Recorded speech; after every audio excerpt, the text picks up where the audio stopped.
Child, you did more than store the pot, baby. You didn't bake the whole mess. Let's get into this video, and you guys let me know the whole situation. There's a lot to talk about. Let's get into it, and you guys let me know in the comment section what you think of this whole situation. Because, baby, it's a lot. So let's just start off by saying that he did put it out there that his admin and his students' parents are aware of his content. That is great that they're aware of their content, but at the end of the day, you are still posting on a public platform that you sign a terms and conditions that you are going to follow all the rules. And for those of you guys that have children, you know that when you sign those internet waivers to allow your children to be online or not online on the school's website, that still goes on for this too. Like, you can't just post children all willy-nilly because you don't know if that child is in foster care. You don't know if that child's in a witness protection program. You just don't know. And that's why when you have kids and you sign them up for whatever program for children, they ask you, do you feel okay of your child being posted? But that is for the school's website. That is for the school's social media. That is not for teachers and staff's personal accounts, just to let y'all know if y'all didn't know that. Secondly, you also went on to say that because the students were done with their academics, you gave them free time, whatever, that's your choice. And everybody's school has different guidelines and rules of how they do things. But you were still on the company clock, telling on yourself.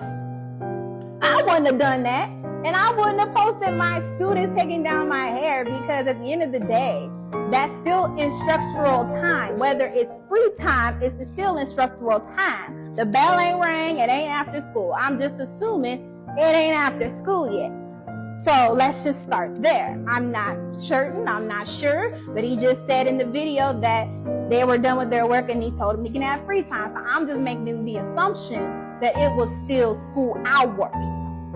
Now, I don't know this man from Jack and Jill. I don't know what subject he teaches, but if he was a science teacher per se, and he went on with the video saying, hey, I'm a science teacher, you know, I'm going to talk about hair textures. I'm going to talk about hair products. I'm going to talk about different types of hair, da, da, da, da. Okay, I can side with you. Then okay, you do what you do. But you didn't do that, sir. You didn't do that. You went on to say that you needed your hair taken off. You asked your students to take down your hair because there was some photo shoot for the school, whatever. So that's what they, you know, that was their incentive and they wanted to do it. Whether they wanted to do it or not, you still was on company time. You still posted them on a public platform. God forbid, you don't know who's on viewing your content. There's so many crazy people out there that are SA offenders. There are people that are pedos. There's just different sick-minded people on the internet.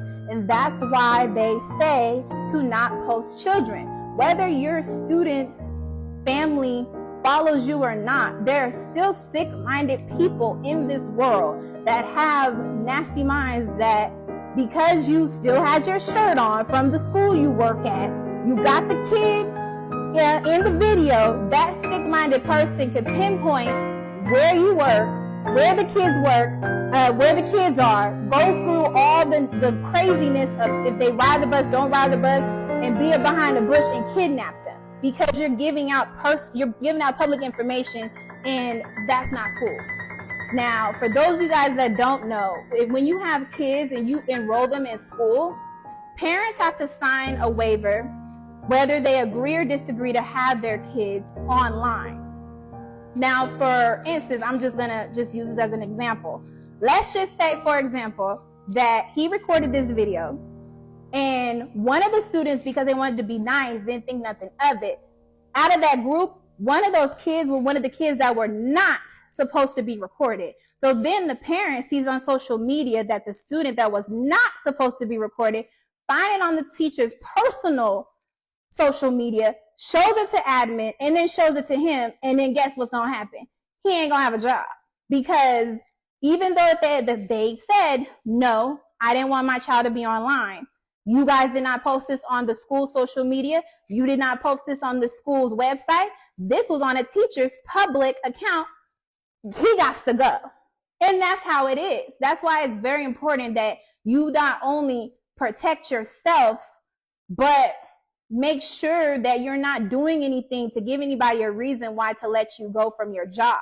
Because at the end of the day, we need Black educators, young educators, to be a good example for kids' life, because you don't know what they got going on at home. You might be the only person that they look up to as a positive influence, but you also have to set those boundaries of, yes, I am your teacher, I'm an adult, and we can build on a professional yet friendly, acquaintanceship of friendship, but we got to still be professional. We got to know who the adult is in the room. We got to know who the kid is in the room.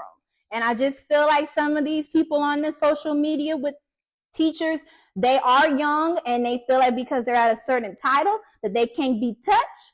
But hey, it only takes one instance. It only takes one time that something that is perceived to be innocent turns out to be something that's not. And like I say, I don't know this man from Jack and Jill. I don't know his story or what he do, but I just personally feel like he should have highlighted things that he teaches. Like if he's a science teacher, then he should have taught a class of hair textures. Like, yes, my students are taking down my hair and I'm a science teacher, but let's talk about hair textures in the Black community or just textures in general or chemicals or whatever. Then I would have sided with you. But to sit up here and say, I'm going to stir the pot, I got to take this photo for the school, and I'm going to let these kids be all in my hair, it's your personal bubble. You're on company time. And, I hope that whatever happens, it doesn't happen bad for you, that hopefully it could be resolved and that you could still keep your job and any future opportunities that people don't look at you differently. Because unfortunately, we live in a world of, it's not what you say sometimes, it's what you do. Y'all let me know in the comment section what you think about this whole situation and what would you do if it was your children or a child that you know of. Would you let them play in the teacher's hair, or would you tell them to sit down and just focus on school?